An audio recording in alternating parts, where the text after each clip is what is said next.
Welcome to this Tutor to You Criminology video for WJEC Level 3 Applied Criminology. In this video we're going to look at internal forms of social control.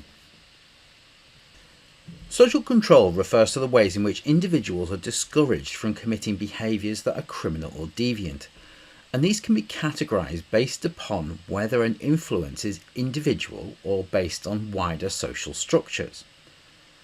These are categorised into internal and external forms.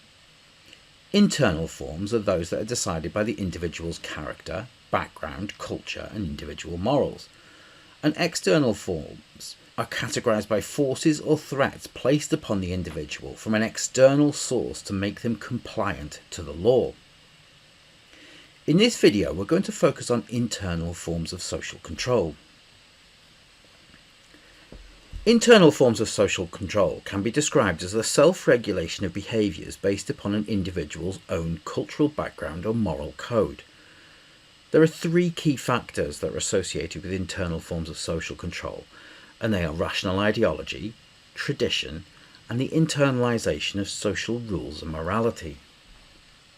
Rational ideology can be explained as being the individual motivations associated with acts of crime. The influence of rational thinking on an individual's decision-making that is motivated by their feelings and thoughts. Applying rational ideology, individuals may choose not to commit crime because of their own feelings of guilt or shame or due to empathising with victims.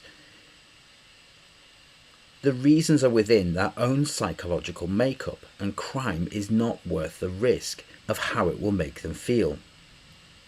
This is because individuals have a moral code, which is often a result of socialisation by family and their peers, that guides them in their decision making, and this informs their choice not to commit crime. Tradition is often associated with the cultural background of individuals, which influences the behaviours that they undertake.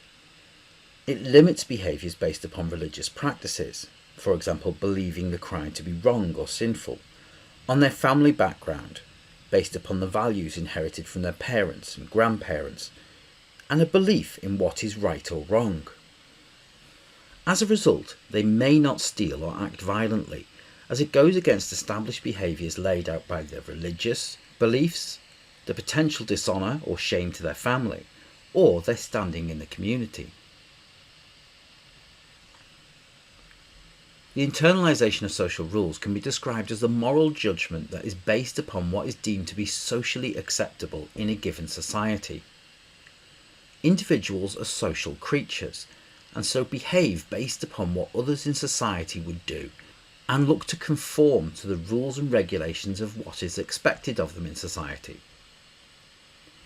Individuals are heavily influenced by the opinions of those surrounding them, as well as wider social reaction of deviating from social rules. Individuals conform to the actions of others because they want to be accepted and fit in, and therefore do not commit crime as it would lead to them being isolated from a group. That concludes this Tutor to You Criminology video for WJEC Level 3 Applied Criminology, looking at internal forms of social control. Thanks for watching.